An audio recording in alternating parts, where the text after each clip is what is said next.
Everyone, welcome back to my channel angel study platform. I hope आप सभी बहुत अच्छे होंगे। तो आज का जो हमारा टॉपिक होने वाला है वो है थर्मोडायनेमिक्स, जो कि फ़िज़िकल केमिस्ट्री का पार्ट है।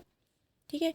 तो इसमें मुझे बहुत से लोगों का यहाँ मैसेज आ रहा था टेलीग्राम पे कि उन्हें थर्मोडायनेमिक्स में बहुत सी प्रॉब्लम्स आ रही हैं और उनके जो लॉ हैं उनको वो कैसे यहाँ पे क्लियर करेंगे, उनको कुछ समझ में नहीं आ रहा है। तो यहाँ पे आज हम थर्मोडायनेमिक्स के बारे में ही, मिक्स को समझने में थोड़ी तो प्रॉब्लम आती है बट इतना ये इम्पॉसिबल नहीं है। तो इसको हम बहुत इजी वे में समझेंगे कि किस तरीके से थर्मोडायनेमिक्स में एक्चुअल में क्या होता है, किस तरीके से इसको आप लिख सकते हैं। एक जो नोट्स होता है, किस तरीके से आप प्रॉपर नोट्स बनाएंगे, एग्ज़ाम में किस तरीके से आप लिखेंगे जिसमें आपको बहुत अच्छे मार्क्स मिलें। तो हम यहाँ पे स्टार्ट करेंगे थर्मोडायनेमिक्स फर्स्ट। ठीक है। तो सबसे पहले तो थर्मोडायनेमिक्स होता क्या है उसके बारे में जानेंगे, फिर उनके कौन कौन से लॉ हैं उनके बारे में जानेंगे। जैसे जीरोथ लॉ है, first law of thermodynamics, second law of thermodynamics, third law of thermodynamics, इसके बारे में पढ़ लेंगे। ठीक है। तो सबसे पहले देख लेते हैं थर्मोडायनेमिक्स क्या होता है। थर्मोडायनेमिक्स में केमिस्ट्री की वह ब्रांच है जिसमें हीट तथा एनर्जी की दूसरी फॉर्म जैसे कि मैकेनिकल एनर्जी, इलेक्ट्रिकल एनर्जी तथा केमिकल एनर्जी होते हैं के रिलेशनशिप की स्टडी की जाती है। ठीक है। इसमें जैसे कि हमने देखा जो थर्मोडायनेमिक्स होता है सिंपली उसमें किसके बारे में स्टडी की जाती है, जैसे कि मैकेनिकल एनर्जी होती है और इलेक्ट्रिकल एनर्जी होती है जो इलेक्ट से रिलेटेड होता है, और केमिकल एनर्जी जैसे आप जानते ही हैं। केमिकल एनर्जी में कोई केमिकल होता है उसमें रिएक्शन कराए जाते हैं कि रिलेशनशिप की स्टडी की जाती है। और निकोलस लियोनार्ड सादी कार्नोट को थर्मोडायनेमिक्स का फादर कहा जाता है। और थर्मोडायनेमिक्स की चार लॉ होते हैं जो कि हमने पहले भी पढ़ रखे हैं, 11th-12th में भी हमने पढ़ रखे हैं कि थर्मोडायनेमिक्स के चार यहाँ पे जो 4 लॉ होते हैं वो कौन कौन से होते हैं। फर्स्ट हो जाता है zeroth law of thermodynamics, second first law of thermodynamics, second law of thermodynamics, third law of thermodynamics. ठीक है। इसके बारे में हम बाद में पढ़ेंगे बट उससे पहले हम कुछ चीज़ें और देख लेते हैं, जैसे कि सम इम्पॉर्टेंट टर्म्स क्या हो जाएंगे। जैसे सिस्टम क्या होता है। ठीक है। सिस्टम एक इंडिपेंडेंट ग्रुप है जो अनेक आइटम से मिलकर बना है। यूनिवर्स के जिस पार्ट की स्टडी की जाती है वह सिस्टम कहलाता है। ठीक है। जैसे कि एग्जांपल में हम यहाँ पे ले लेंगे क्या, वाटर से भरा बीकर। अब यहाँ पे देखेंगे कि सराउंडिंग क्या होते हैं।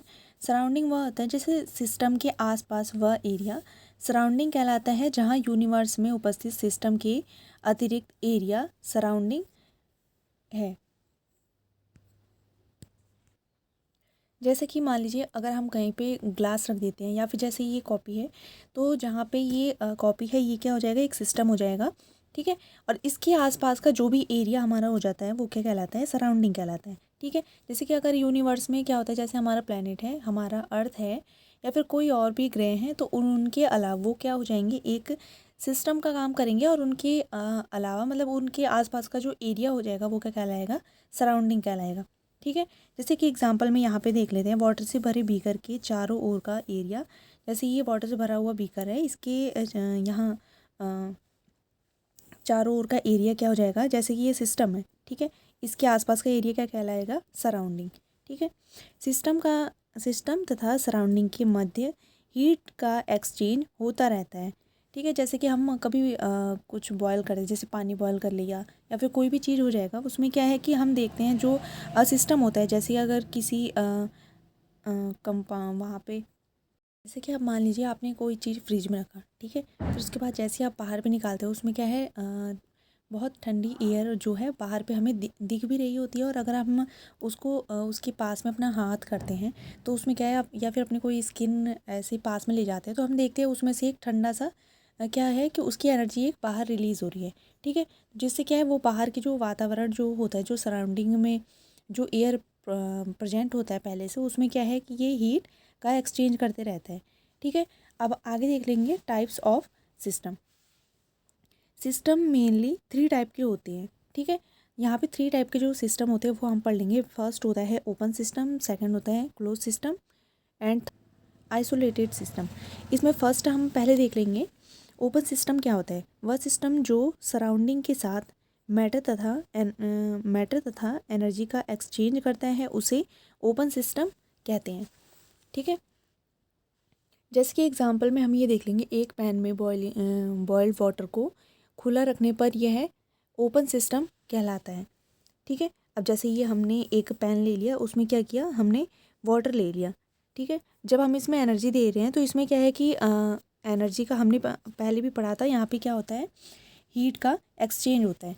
ठीक है, तो जब हमने इसमें एनर्जी दिया तो ये क्या है, एक ओपन सिस्टम है, ऊपर से इसमें ढक्कन लगा हुआ नहीं है, ये क्या है, पूरा ओपन है। तो इसमें क्या होता है, जैसे हम हीट देते हैं तो पानी में हमने देखा है जो भाप बन के उड़ता है, इसमें क्या होता है, एनर्जी का एक्सचेंज होता है। ठीक है, तो इसे क्या बोलते हैं, ओपन सिस्टम। जैसे कि या फिर इसको हम इस तरीके से लिख सकते हैं इसमें, जैसे ये हमारा एक सिस्टम हो गया, ओपन सिस्टम हो गया। ठीक है, इसमें हमने एनर्जी दिया और ये मैटर हो गया, मतलब जैसे कि ये भाप बन गया, जैसे ये इसमें भाप बन के उड़ रहा है, ये क्या हो जाएगा, एक मैटर हो जाएगा, क्योंकि हमने यहाँ पे एनर्जी दी है। ठीक है, अब यहाँ पे सेकंड में देख लेंगे, सेकंड में क्या होता है, क्लोज्ड सिस्टम। क्लोज सिस्टम क्या होता है, वह सिस्टम जिसमें सराउंडिंग के साथ एनर्जी का एक्सचेंज होता है बट मैटर का नहीं होता, उसे क्लोज सिस्टम कहते हैं। मतलब इसमें क्या होता है, क्लोज सिस्टम में जैसे कि आपका कोई सिस्टम हो जाएगा। ठीक है, आप उन्हें उसमें कोई भी अपना जो मैटर कोई भी चीज़ होगा, जैसे पानी हो गया, ठीक है, हमने उसमें भर के रख दिया और ऊपर से हमने ढक्कन लगा दिया, उसमें क्या हो जाएगा कि एनर्जी का एक्सचेंज तो होगा, क्योंकि सराउंडिंग में क्या हो जाएगा, वो अपनी एनर्जी तो रिलीज़ करेगा साइड से, जो उसके बॉर्डर होंगे, जो उसका सरफेस होगा, उससे क्या है, एनर्जी तो एक्सचेंज करेगा, बट उसमें क्या है, मैटर का एक्सचेंज नहीं होगा। ठीक है, उसमें से पानी मतलब बाहर पे नहीं आएगा, वो भाप बन के नहीं उड़ेगा। ठीक है, यहाँ पे एक एग्जांपल से यहाँ पे देख लेते हैं, इसी वाटर को ही ले लेते हैं। एक पैन में बॉइल्ड वाटर को कवर करके रखने पर यह क्लोज सिस्टम बन जाता है, जैसे कि बाकी हमने आपसे डिस्कस कर लिया है। ठीक है, अब यहाँ पे आइसोलेटेड सिस्टम देख लेंगे, वो क्या होता है, वह सिस्टम जो सराउंडिंग के साथ ना एनर्जी और ना ही मैटर का एक्सचेंज करता है, उसे आइसोलेटेड सिस्टम कहते हैं। आपने बहुत बार सुना होगा कि बहुत सी चीज़ें ऐसी काफ़ी चीज़ें यूज़ होती है जहाँ पे वो आइसोलेटेड सिस्टम होता है, जिसमें क्या होता है, ना ही एनर्जी का एक्सचेंज होता है और ना ही इसमें किसी मैटर का एक्सचेंज होता है। आई होप आप इतना समझ गए होंगे। बाकी इसमें क्या है, जो एक इसमें भी एक ऐसा एग्जांपल हम बना देंगे। यहाँ पे थर्मस होता है, जैसे कि आपके घर में आपने कोई बॉटल ऐसा होगा जो जिसमें क्या है कि पानी जब आप उसमें रखते हैं, गर्म करके रखते हैं, तो आपको काफ़ी लंबे समय तक वो क्या होता है, उसी फॉर्म में रहता है, मतलब गर्म रखा तो गर्म रह गया और वो ठंडा पानी रखा हमने तो उस बॉटल में ठंडा पानी रह गया। ठीक है, ऐसे बॉटल हमारे काफ़ी मिल जाते हैं हमें, जो कि क्या होते हैं, एक आइसोलेटेड सिस्टम का काम करते हैं। ठीक है, उसमें क्या है कि जैसे कि ये थर्मस बॉटल में filled water no matter exchange, तो इसमें क्या हो जाएगा, ये एक आइसोलेटेड सिस्टम की तरह काम करता है। ठीक है, तो सिस्टम हमें समझ में आ गया। थर्मोडाइनमिक्स में थर्मोडाइनमिक्स क्या होता है, जैसे मैकेनिकल एनर्जी हो जाती है, केमिकल एनर्जी हो जाती है और इलेक्ट्रिकल एनर्जी हो जाती है। ठीक है, थर्मोडाइनमिक्स इसे कहते हैं। और कितने टाइप के होते हैं, ये 4 प्रकार के होते हैं। Zeroth law of thermodynamics, first law of thermodynamics, second law of thermodynamics, third law of thermodynamics. ठीक है, फिर उसके बाद हमने क्या पढ़ा, हमने सिस्टम पढ़े, types of system, open system, close system, isolated system. ठीक है, 3 चीज़ आपको बहुत क्लियर हो गई। आई होप आप सभी को बहुत अच्छे से समझ में आ रहा होगा कि इसमें हमने अभी तक क्या पढ़ा है। ठीक है, अब उसके आगे देख लेंगे।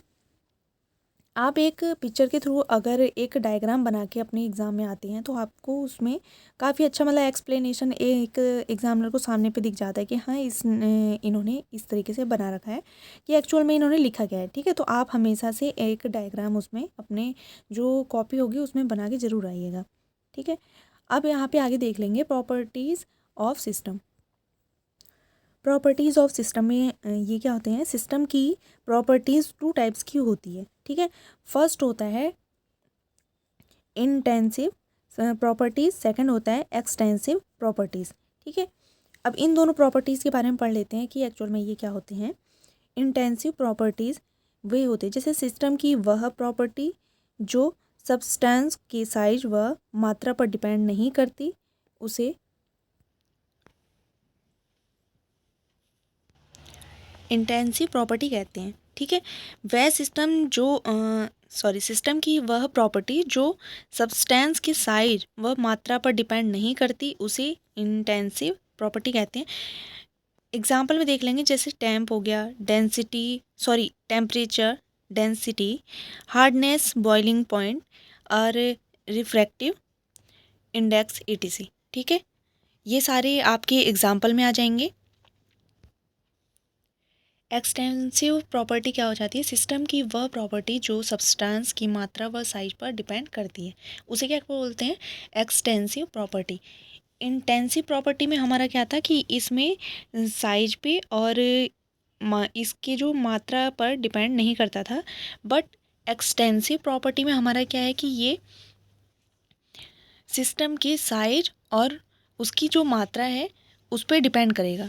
ठीक है, इसकी एग्जांपल क्या हो जाएगा? जैसे कि मास, वॉल्यूम, इंटरनल एनर्जी और इंट्रोपी etc। ठीक है, नोट इसमें लिख लेंगे। इसमें क्या हो जाएगा? दो एक्सटेंसिव प्रॉपर्टी को भाग देने पर इंटेंसिव प्रॉपर्टी प्राप्त होती है। अब आगे देख लेंगे types of various process mainly 7 types की होती हैं। अब यहाँ पे कौन कौन से टाइप्स हो जाएंगे? जैसे फर्स्ट हो जाएगा हमारा आइसोथर्मल प्रोसेस। वे प्रोसेस जिनमें टेम्परेचर कांस्टेंट रहता है उन्हें थर्मल प्रोसेस कहते हैं। इनके लिए डेल्टा टी इक्वल टू 0 होता है।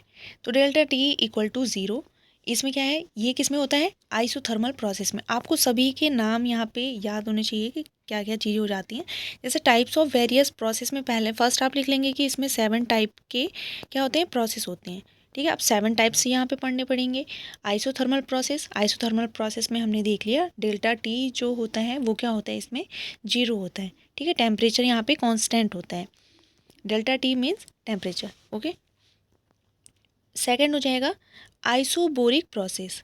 आइसोथर्मल प्रोसेस सेकंड हो जाएगा आइसोबोरिक प्रोसेस। वे प्रोसेस जिनमें प्रोसेस कांस्टेंट रहता है उन्हें आइसोबोरिक प्रोसेस कहते हैं। इसके लिए डेल्टा पी इक्वल टू 0 होता है। डेल्टा पी का मतलब आप जानते हैं यहाँ पे क्या हो जाएगा? प्रेशर हो जाएगा। ठीक है, यहाँ पे प्रेशर जो होता है वो क्या होता है? 0 होता है। 0 मतलब कांस्टेंट होता है। आइसो कोरिक प्रोसेस, वे प्रोसेस जिनमें वॉल्यूम कांस्टेंट होता है उन्हें आइसोकोरिक प्रोसेस कहते हैं। इनके लिए डेल्टा वी इक्वल टू 0 होता है। फोर्थ हो जाएगा एडियाबैटिक प्रोसेस। इस प्रोसेस में सिस्टम तथा सराउंडिंग के मध्य हीट व एनर्जी का एक्सचेंज नहीं होता है, अतः इनके लिए डेल्टा क्यू इक्वल टू 0 होता है।